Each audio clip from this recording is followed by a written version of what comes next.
Assalamu alaikum. In this video, we will do numerical number 3 of class 10 physics unit number 11. Statement: at a particular temperature, the speed of sound in air is 330 meter per second. If the wavelength of a note is 5 centimeter, calculate the frequency of the sound wave. Is this frequency in the audible range of the human ear? हमने इसमें दो चीज़ें बतानी है। पहले तो हमने frequency find करनी है साउंड वेव की, और जो फ्रिक्वेंसी होगी उसकी रेंज अगर हमारी ऑडिबल ह्यूमन ईयर में है कि नहीं है उसको भी बताना है। तो इसके लिए आपको Audible frequency range of human ear पता होनी चाहिए, जो कि बुक में एक छोटा सा टॉपिक भी है, शॉर्ट है, जो कि आपको वो बताता है कि it should be 20 to 20 kilo hertz. तो आपने ये चीज़ याद रखनी है। So you can see given data में हमने लिख लिया है इसकी स्पीड ऑफ साउंड 330 मीटर पर सेकंड, लैम्बडा 5 सेंटीमीटर है, सेंटीमीटर में नहीं रखते तो divided by 100 it becomes 0.05 metre. Metre is a standard and SI unit, उसी में हम इसको लेके चलेंगे। जो चीज़ हमने फाइंड करनी है दैट इज फ्रिक्वेंसी। जो फॉर्मूला यूज़ करेंगे वो V इक्वल एफ लैम्बडा है, आपने यूनिट 10 में इसको पढ़ा है। ये स्पीड ऑफ वाटर वेव्स और स्पीड ऑफ साउंड दोनों के लिए इस्तेमाल होता है, ठीक है।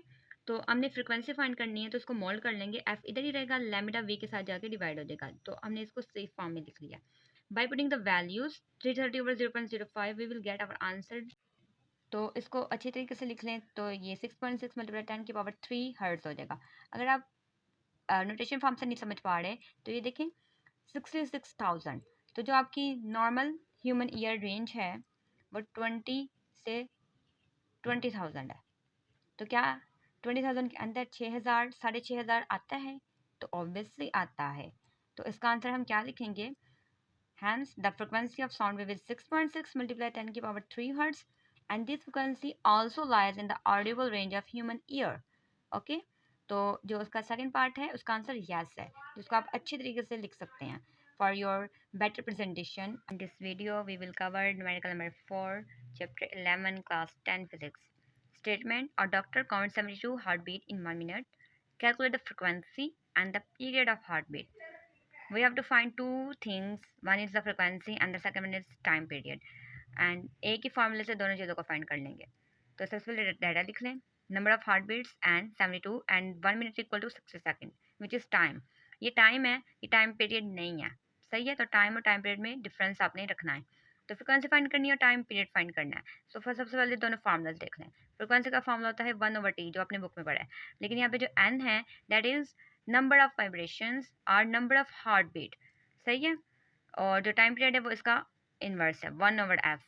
करने के लिए आपने फार्मूला जो ऊपर इस्टेब्लिश किया था वही है 1/T या x/T। तो नंबर ऑफ वाइब्रेशन या नंबर ऑफ हार्ट बीट आपको 72 गिवन है, तो उनको 1 मिनट में जितने में उसको काउंट किया उस पर डिवाइड कर दें। तो फ्रिक्वेंसी की वैल्यू आ जाएगी 1.2 हर्ट्ज।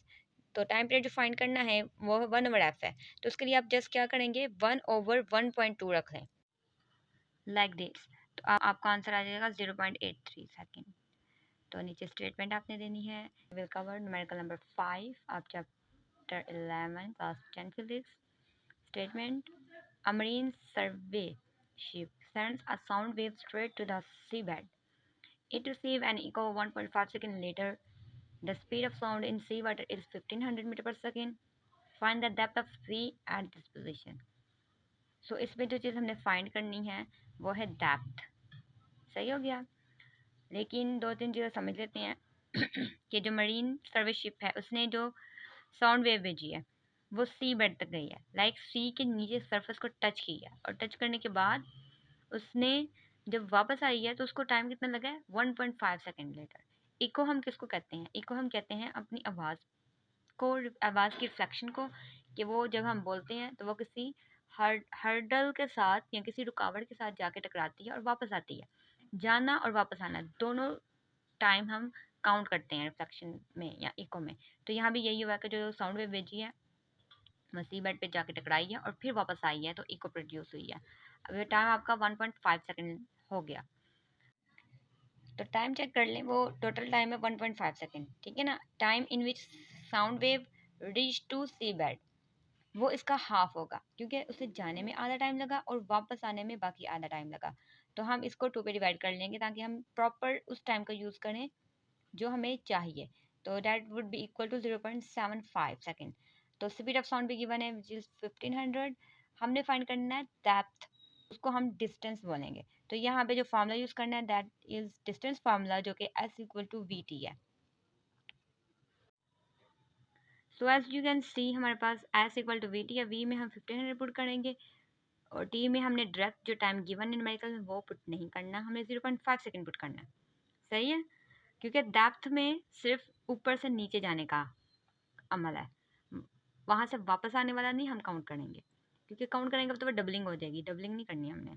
तो इन दोनों को मल्टीप्लाई कर लें तो आपके पास 1125 मीटर आंसर आ जाएगा which is the depth of sea. I hope you like my video. Please share, subscribe and do like and comment. Thank you.